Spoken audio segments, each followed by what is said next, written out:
صلوا علیہ وسلم تسلیما اللہم صلی علی سیدنا مولانا محمد وعلی آلہ سیدنا مولانا محمد وبارک وسلم۔ بندہ پروردگارم امت احمد نبی،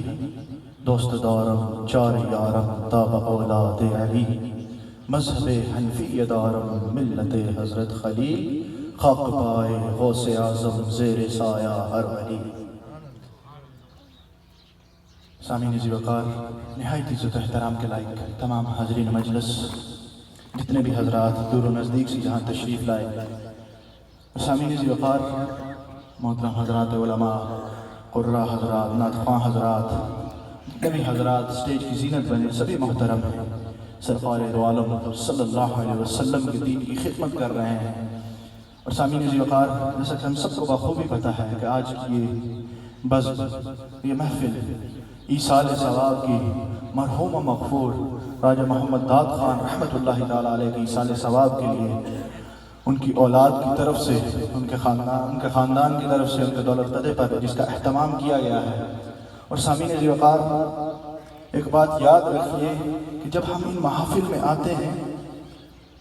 ظاہر سی بات ہے کہ ہمارا دین ہمیں سکھاتا ہے کہ اعمال کا دار و مدار نیتوں پر ہے، اعمال کا دار و مدار نیتوں پر ہے، اور رب ہمارے سینوں کو بخوبی جاننے والا ہے کہ ہم کیا نیت لے کر آئے ہیں، کیونکہ رب خود قرآن میں خود اعلان کر رہا ہے، بسم اللہ الرحمن الرحیم وَأَسِرُّ قَوْلَكُمْ أَوِ اجْهَرُوا بِهِ إِنَّهُ عَلِيمٌ بِذَاتِ الصُّدُورِ۔ اور تم اپنے رازوں کو ظاہر کرو یا بیان کرو، ظاہر کرو یا پوشیدہ رکھو، رب تمہارے سینوں کی پوشیدگیوں کو جاننے والا ہے۔ اور آگے میرا رب اعلان کرتا ہے، اَلَا يَعْلَمُ مَنْ خَلَقَ وَهُوَ اللَّطِيفُ الْخَبِيرُ۔ اور وہ رب کیسے نہ جانے، وہ رب کیسے نہ جانے کہ وہی تو ہمارا خالق ہمیں پیدا کرنے والا ہے، اور وہ باریک بین باخبر ہے۔ اور سامعین ذی وقار، جب ان محافل میں ہم آتے ہیں، یہی نیت، یہی ارادہ لے کر آتے ہیں کہ فلاں ہمارے عزیز، فلاں بزرگ، ہمارے علاقے کی فلاں شخصیت جو دنیا سے رخصت ہو گئی ہے، آج ان کی اولاد نے، ان کے گھر والوں نے ان کے ایصال ثواب کی محفل کا اہتمام کیا ہوا ہے، ہم وہاں جائیں گے، جو کچھ پڑا ہے وہاں جو ذکر اذکار کیے جائیں گے اس میں اپنا حصہ شامل کریں گے۔ اور سامعین ذی وقار، ایک بات یاد رکھیے، اس محفل میں آ کے ہم صرف مرحوم کی مغفرت کی دعا نہیں کرتے بلکہ اپنی مغفرت بھی کروا رہے ہوتے ہیں، کیونکہ قرآن سننا، قرآن سنانا، قرآن کو دیکھنا، اسے چھونا، یہ سب میرا رب ہمارے لیے ثواب لکھتا رہتا ہے۔ اور رب جب کرم کرتا ہے، رب ہمیں ہمت توفیق عطا دیتا ہے، تب ہم جا کر کسی محفل کی زینت بنتے ہیں،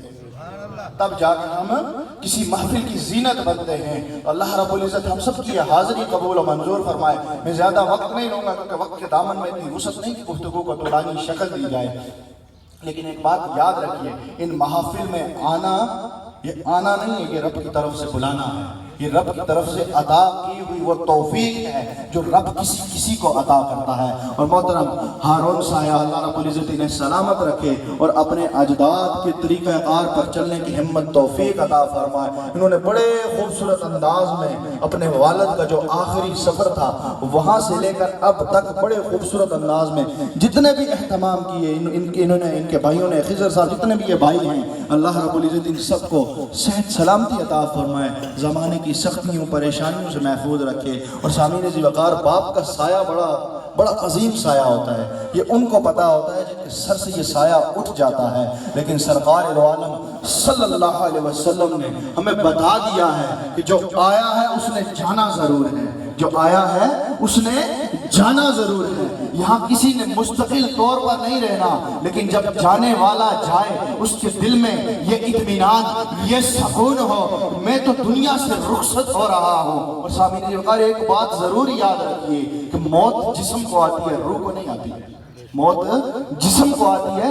روح کو نہیں آتی۔ اسی لیے ہم جو بھی ایصال کرتے ہیں رب کائنات، یہ غلام فلاں کی روح کو ہم ایصال کرنے ہیں، اس کا ثواب فلاں کی روح کو بخشتے ہیں۔ جب روح اس ثواب وصول کر سکتی ہے اس وقت وہ ہمارے قول و فعل کو بھی دیکھتی سنتی ہے، اور ہماری جو تربیت ہمارے اجداد کر کے گئے ہوتے ہیں، سامعین ذی وقار وہ دیکھ رہے ہوتے ہیں، اور اس کا اجر اور وبال دونوں ان کی طرف لوٹتے ہیں۔ اچھی تربیت ہے۔ اس طرح محترم صابر صاحب نے کہا کہ یہ صدقہ جاریہ جو ہوتا ہے، صدقہ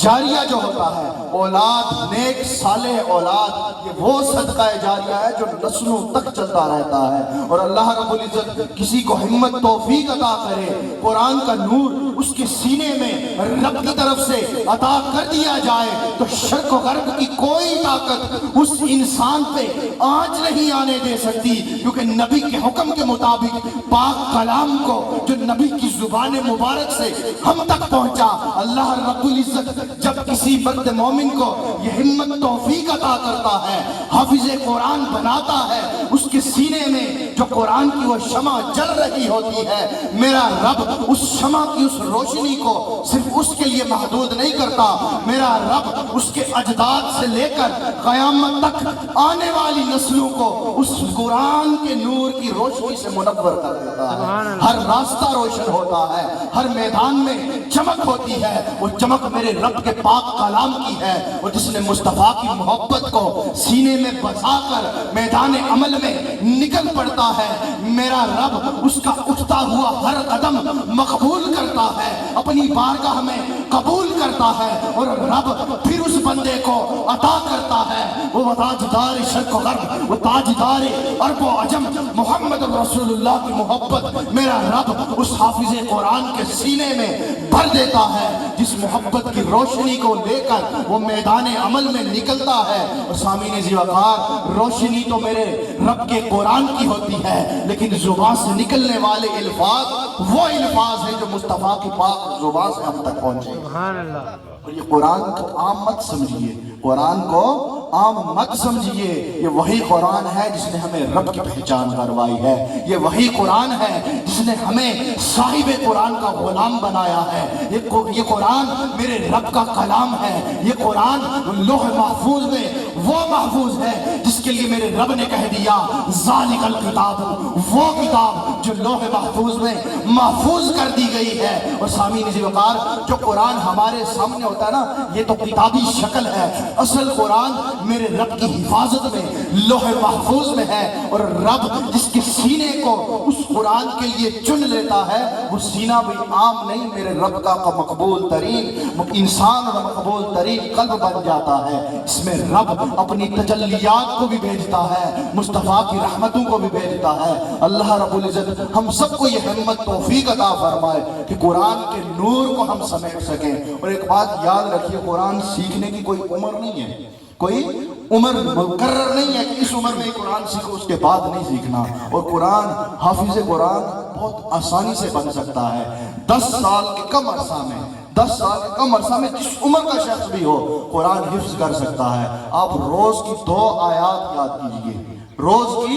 2 آیات یاد کیجئے، 10 سال میں آپ حافظ قرآن ہوں گے۔ روز کی 2 آیات یاد کرتے ہوئے بہت زیادہ کسی کو وقت لگے تو آدھا گھنٹہ لگے گا، بہت زیادہ وقت لگے گا، تو روز کی اگر 2 آیات یاد کی جائے، انسان 10 سال میں حافظ قرآن بن سکتا ہے۔ وہ جتنی صورتیں یاد ہیں، جتنی آیات یاد ہیں، انہیں مائنس کرتے جائیں تو 10 سال سے بھی کم کا عرصہ لگتا ہے۔ اور اگر انسان ہمت کرے تو میرے پیر و مرشد قبلہ پیر حبیب الرحمن صاحب رحمت اللہ تعالیٰ علیہ اکثر فرمایا کرتے تھے کہ اٹھ باندھ کمر کیا ڈرتا ہے، پھر دیکھ خدا کیا کرتا ہے۔ کیا بندے، تو اپنے اندر جوش اور جذبہ پیدا کر، اپنے اندر ہمت پیدا کر، پھر دیکھ جب تو میدان عمل میں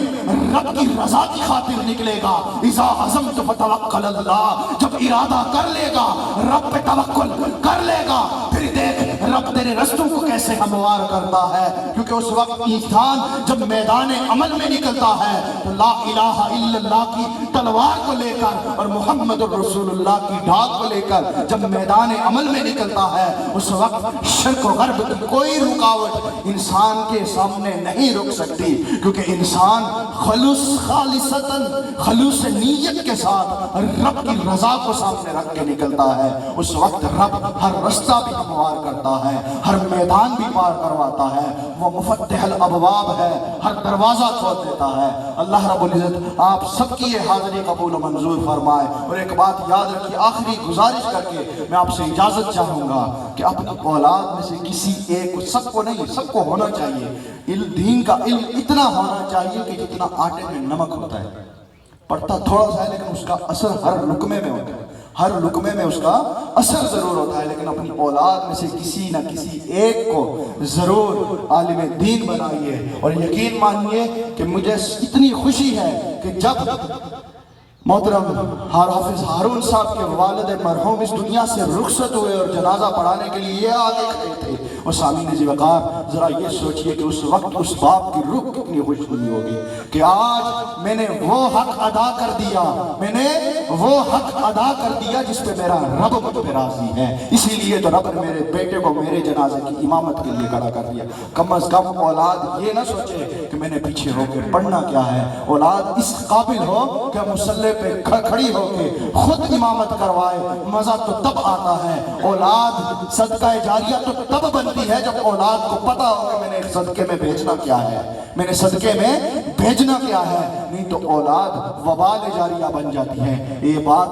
اٹل فیصلہ ہے، اٹل فیصلہ ہے کہ نیک صالح اولاد ہی صدقہ جاریہ بنے گی، لیکن اولاد کی تربیت نہیں کی تو آپ بھی ذمہ دار، کل یہی اولاد آپ کا گریبان پکڑ کے حشر میں رب کی عدالت میں کھڑا کرے گی کہ ہمیں علم دین کیوں نہیں سکھایا، دین